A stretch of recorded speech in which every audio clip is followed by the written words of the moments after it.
Students, हम पढ़ रहे हैं चंद्रघेना से लौटती वे। इसका जो लास्ट पैराग्राफ है उसको देखिए। ओ यहीं से भूमि ऊंची है जहां से रेल की पटरी गई है, ट्रेन का टाइम नहीं है, मैं यहाँ स्वच्छंद हूँ जाना नहीं। चित्रकूट की अनगढ़ चौड़ी, कम ऊंची ऊंची पहाड़ियाँ दूर दिशाओं तक फैली हैं। बांझ भूमि पर रीवा इधर उधर रीवा के पेड़ कांटेदार कुरूप खड़े। सुन पड़ता है मीठा मीठा रस टपकाता, सुग्गे का स्वर टे टे टे टे। सुन पड़ता है वनस्थली का हृदय चीरता, उठता गिरता सारस का स्वर टिरटो टिरटो। मन होता है उड़ जाऊं मैं पर फैलाए सारस के संग, जहाँ जुगल जोड़ी रहती है हरे खेत में, सच्ची प्रेम कहानी सुन लो चुपके चुपके। ये इस काव्यांश में कवि ने प्रकृति और उस पोखर के आसपास की भूमि का वर्णन किया है। कवि कह रहा है कि उस गांव के पोखर के पास ही, उस तालाब के पास ही कुछ ऊंची जमीन है। ओ मतलब और यहीं से भूमि ऊंची है जहां से रेल की पटरी गई है। कि जो कुछ भूमि ऊंची भूमि है उस भूमि पर से रेल की पटरी गई है, और यहीं से जो कुछ ऊंची भूमि दिखाई दे रही है वहीं से रेल की पटरी गई है, अर्थात रेल लाइन बिछी हुई है। ट्रेन का टाइम नहीं है। कवि कहता है कि रेलगाड़ी के आने जाने का समय निश्चित नहीं है। ट्रेन का टाइम नहीं है। कवि कह रहे हैं कि ट्रेन के आने जाने का समय निश्चित नहीं है, मैं यहाँ स्वच्छंद हूँ। स्वच्छंद का अर्थ क्या होता है? आजाद, मुक्त होना, किसी तरह का कोई समय या समय का बंधन न होना। कवि कह रहा है कि ट्रेन का आने जाने का कोई समय नहीं है, इसलिए मैं क्या हूँ? आजाद हूँ, मुक्त हूँ, जाना नहीं है, अर्थात समय निश्चित नहीं है और मैं यहाँ स्वतंत्र होकर प्राकृतिक सुंदरता को देख सकता हूँ। कोई समय की बाध्यता न होने के कारण मैं यहाँ पर स्वतंत्र हूँ और यहाँ स्वतंत्र होकर मैं प्राकृतिक सुंदरता को, प्राकृतिक सुषमा को निहार रहा हूँ, देख रहा हूँ। आगे देखो, चित्रकूट की अनगढ़ चौड़ी, कम ऊंची ऊंची पहाड़ियाँ दूर दिशाओं तक फैली हैं। चित्रकूट पर्वत का नाम है। अनगढ़ का अर्थ होता है ऊबड़ खाबड़ या कुदरती, मतलब कुदरत के अनुसार स्वाभाविक रूप से जो पहाड़ियाँ हैं उनका वर्णन यहाँ पर किया गया है।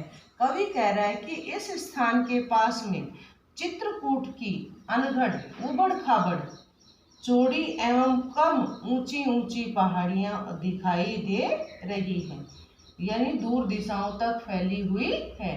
कवि कह रहा है कि इस स्थान के पास में चित्रकूट की अनगढ़ यानी ऊबड़ खाबड़, चौड़ी और कम ऊंची ऊंची पहाड़ियाँ दूर दूर तक फैली हुई हैं।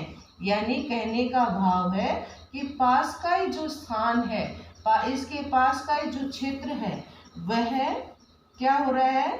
छोटी छोटी पहाड़ियों से घिरा हुआ है। कवि जहाँ पर बैठा हुआ है वो पहले तो उन्होंने पोखर का ना, और पैरों के तले है एक पोखर उठ रही उसमें लहरियां, तो उस तालाब के पास में उन्हें एक रेल लाइन बिछी हुई दिखती है, रेल की पटरी, लेकिन जो ट्रेन है उसका आने जाने का समय निश्चित नहीं है। तो कवि कहता है कि समय की बाध्यता न होने के कारण मैं यहाँ पर आजाद हूँ, मैं मुक्त हूँ और स्वतंत्र होकर मैं प्राकृतिक सुषमा को देख रहा हूँ या निहार रहा हूँ। कवि कह रहा है कि उसी के पास में चित्रकूट के पर्वत की कम ऊंची ऊंची, अनगढ़ मतलब उबड़ खाबड़, चौड़ी और कम ऊंची ऊंची पहाड़ियां दूर दिशाओं तक फैली हुई है, दूर दूर तक फैली हुई है। अर्थात पास ही का जो क्षेत्र है वो किससे घिरा हुआ है? छोटी छोटी पहाड़ियों से घिरा हुआ है। आगे देखो, बांझ भूमि पर इधर उधर रीवा के पेड़ कांटेदार कुरूप खड़े हैं। बांझ भूमि मतलब अनुपजाऊ, जिस भूमि पर खेती नहीं होती है। अन प्लस उपजाऊ, अनुपजाऊ। बांझ भूमि पर इधर उधर रीवा के पेड़ कांटेदार कुरूप खड़े हैं। कवि कह रहा है कि उसी और उसकी बंजर भूमि पर जो कांटेदार व कुरूप पेड़ खड़े हैं, वह रीवा नामक कांटेदार पेड़ की पहाड़ियों पर, वे रीवा नामक कांटेदार पेड़ हैं। किसकी बात हो रही है? इसकी बात हो रही है कि जो चित्रकूट की अनगढ़ चौड़ी और कम ऊंची ऊंची पहाड़ियां हैं, उन पहाड़ियों की जमीन पर, बांझ भूमि पर, उन पहाड़ियों की जमीन पर क्या हो रहा है? वो जो पहाड़ियां हैं उनकी जो भूमि है वह कैसी है? अनुपजाऊ है। और उस पर जो कांटेदार और कुरूप मतलब भद्दे जो पेड़ खड़े हैं वो किसके पेड़ हैं? रीवा के पेड़ हैं। समझ में आ गया? किसकी भूमि अनुपजाऊ है? जो पहाड़ियों की जो भूमि है, आपने देखा होगा कि पहाड़ी क्षेत्र में कभी भी जो पहाड़ी एरिया होता है या पहाड़ की तलहटी में जो खेती है वह बहुत कम होती है, पहाड़ के ऊपर कभी खेती नहीं होती है। तो उसी का वर्णन करते हुए कवि कहता है कि इसकी जो जमीन है, किसकी? पहाड़ियों की, उसके ऊपर, क्योंकि पहाड़ियाँ चौड़ी हैं और उबड़ खाबड़ है और दूर दूर दिशाओं तक फैली हुई है, मतलब वो क्षेत्र जो है वह पहाड़ियों से घिरा हुआ है। उस पहाड़ियों की भूमि कैसी है? अनुपजाऊ है, बंजर है और इधर उधर रीवा के पेड़ कांटेदार कुरूप खड़े हैं। तो उस जमीन पर जो भद्दे और कांटेदार पेड़ खड़े हुए हैं वो किसके पेड़ हैं? रीवा के पेड़ हैं। और वो सर्वत्र मतलब सभी जगह उस एरिया में, उस इलाके में, उस जगह पर ये रीवा के जो कांटेदार कुरूप पेड़ है वो खड़े दिखाई दे रहे हैं। मतलब कहने का भाव ये है कि कवि बताना चाहता है कि चित्रकूट के आसपास की जो पहाड़ियां हैं उन पर कांटेदार झाड़ियां और पेड़ है और वह क्षेत्र कैसा है? अनुपजाऊ है। समझ में आ गया? यहाँ से लेकर यहाँ तक कवि क्या बता रहा है कि चित्रकूट का जो स्थान है वो पर्वत है, उसकी जो पहाड़ियाँ हैं उसका वह जो क्षेत्र है वह आसपास जो पहाड़ियाँ हैं वह उस पर कांटेदार झाड़ियों से घिरी हुई है और वो जो जमीन है वह कैसी है? अनुपजाऊ है। और जमीन की बात नहीं हो रही है, और जमीन तो अनुपजाऊ है ही नहीं, क्योंकि उससे पहले तो कवि ने किसका वर्णन कर दिया है? अलसी का, चने का, सरसों का, यानी रबी की फसल हो रही है और रबी की फसल के समय तो इतनी अधिक बारिश भी नहीं होती है, तो वो तो सिंचाई से ही होती है। तो यहाँ पर किसकी भूमि अनुपजाऊ है? चित्रकूट की जो पहाड़ियों की जो भूमि है वह कैसी है? अनुपजाऊ है, बंजर है और उस पर जो इधर उधर पेड़ खड़े हुए हैं वो किसके हैं? रीवा के पेड़ हैं। अर्थात कहने का भाव है कि चित्रकूट का जो क्षेत्र है, उन पहाड़ियों का जो क्षेत्र है उसकी भूमि, उस पर छोटी छोटी कांटेदार झाड़ियाँ खड़ी हुई है और उसकी भूमि कैसी है? अनुपजाऊ है। आगे चलो, सुन पड़ता है मीठा मीठा रस टपकाता, सुग्गे का स्वर टे टे टे टे। सुन पड़ता है मीठा मीठा रस टपकाता। रस टपकाता का मतलब अर्थ होता है मिठास से युक्त होना। सुग्गा मतलब तोता। तो कवि कहता है चित्रकूट के समीप की पहाड़ियों पर जब तोते का मीठा मीठा रस टपकाता हुआ टेंटे का स्वर सुनाई देता है तो अत्यधिक आनंद की अनुभूति होती है। देखो, हमें, आप इसी क्षेत्र से चल रहे हैं, हम यहाँ तक नहीं है, जाना नहीं है, मैं यहाँ स्वच्छंद हूँ, जाना नहीं है। यहाँ तो उन्होंने समय की बाध्यता को दर्शाया है कि ट्रेन का अभी समय नहीं हुआ है और मैं आराम से प्राकृतिक सुषमा को निहार रहा हूँ, देख रहा हूँ। अब कवि कह रहा है, फिर चित्रकूट की पर्वत की पहाड़ियों की बात हुई तो यहाँ तक, उसी के आगे कह रहा है कि उसी समय उसी जगह पर चित्रकूट के समीप ही की पहाड़ियों पर, ये जो पहाड़ियों पर जब कवि को तोते का मीठा मीठा रस टपकाता यानी सरस स्वर सुनाई देता है तो वह उनको बहुत अधिक आनंदित कर देता है। सुन पड़ता है मीठा मीठा रस टपकाता, सुग्गे का स्वर टेंटे टेंटे। यानी उसी पहाड़ी क्षेत्र में जब कवि को तोते का मीठा मीठा यानी सरस स्वर सुनाई देता है और कैसी ध्वनि है उसकी, टें टें टें टें, ये उसका स्वर ध्वनि है, उसके बोलने का तरीका है। जैसे बिल्ली बोलती है ना म्याऊं, कुत्ता बोलता है भू भू भू भू, इसी तरह जो सुग्गा है तोता है वह कैसे बोलता है, टे टे टे टे। तो उनका जब ये स्वर सुनाई देता है तो वह उसे अत्यधिक आनंद की अनुभूति होती है। यानी वह सुग्गे का जो स्वर है वह लेखक को, कवि को बहुत अच्छा लगता है। आगे देखो, सुन पड़ता है वनस्थली का हृदय चीरता, सारस का स्वर उठता गिरता, सारस का स्वर टेंटो टेंटो। कवि कहता है इसी प्रकार जब वन भाग की हरियाली को चीरता हुआ सारस का टेंटो टेंटो स्वर उठता गिरता अर्थात कभी अधिक और कभी ज्यादा सुनाई देता है तो मन क्या करता है, आगे नीचे वाले, मन होता है उड़ जाऊं मैं पर फैलाए सारस के सुन, जहाँ जुगल जोड़ी रहती है हरे खेत में, सच्ची प्रेम कहानी सुन लो चुपके चुप। कवि कहता है कि जिस प्रकार तोते का जो स्वर है वह कवि को अति आनंद की अनुभूति दिलाता है, अत्यधिक प्रसन्न कर देता है उनके मन को, उसी प्रकार सुन पड़ता है वनस्थली, वन प्लस स्थल और ई क्या है, प्रत्यय है कि उसको स्त्रीलिंग बनाने के लिए।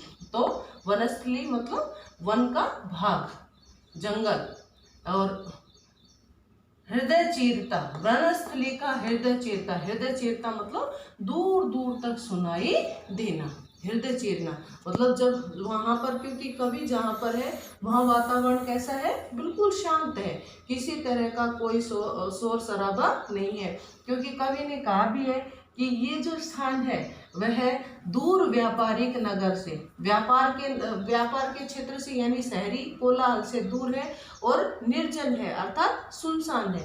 तो कवि कहता है कि वनस्थली का सुन पड़ता है वनस्थली का हृदय चीरता, कि इसी प्रकार कैसे, मतलब सुग्गे के स्वर की तरह ही, तोते के स्वर की तरह ही सुन पड़ता है वनस्थली का हृदय चीरता, कि वन की जो स्थल है, वन का जो भाग है उसके हृदय को चीरता हुआ जब सारस का स्वर टिल्टो टिल्टो, ये भी सारस की किसकी है, सारस की ध्वनि है, उठता गिरता मतलब कभी अधिक सुनाई देना और कभी कम सुनाई देना।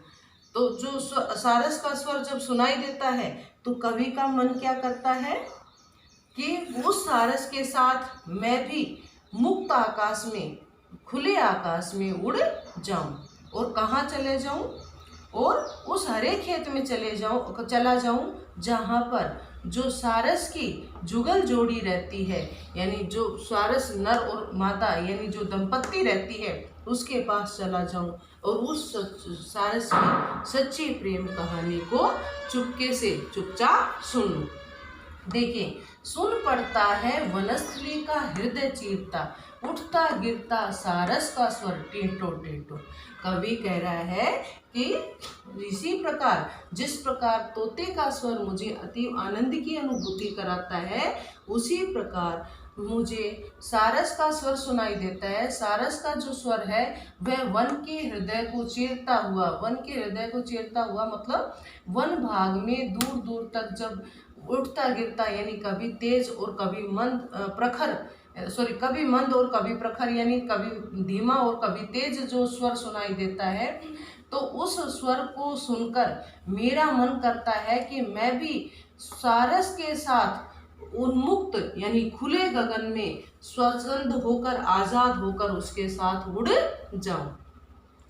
जब कवि को सारस का स्वर सुनाई देता है तो सारस के स्वर को सुनकर लेखक का मन, कवि का मन करता है कि वह भी सारस के साथ उड़ जाए और पर फैलाए, पर मतलब पंख, पर फैलाए सारस के संग, कि वह भी उन्मुक्त आकाश में पंख, अगर उनके पंख होते, कवि का मन कर रहा है कि यदि मेरे भी पंख होते तो मैं भी सारस का ये जो हरियाली को चीरता हुआ सारस का स्वर दूर दूर तक सुनाई देता है, तो इस स्वर को सुनकर उनका मन भी क्या करता कि वो भी पंख लगाकर सारस के साथ उड़ जाते और जहाँ जुगल जोड़ी रहती है, कहाँ चले जाते, जहाँ पर सारस की जो जुगल जोड़ी है, जुगल जोड़ी मतलब युगल, युगल का अर्थ होता है एक नर और एक मादा, यानी जो सारस दंपत्ति रहती है उसके पास चले जाते। हरे खेत में, जहाँ कहाँ रह रही है वो जुगल संपत्ति जब दंपत्ति, हरे खेत में जहाँ सारस की दंपत्ति रह रही है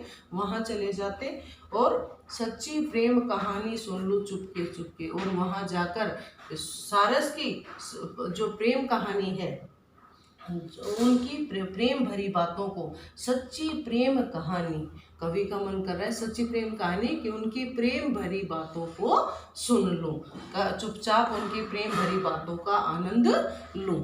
इसके शब्दार्थ है, जुगल जोड़ी का अर्थ होता है युगल, युगल का अर्थ होता है दो, तो एक नर और एक मादा, चुपचाप। तो ये आपके क्या थे, शब्दार्थ थे। अब इस काव्यांश पर आधारित प्रश्न देखिए, लिखो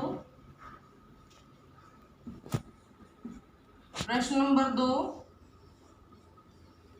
काव्यांश की व्याख्या कीजिए।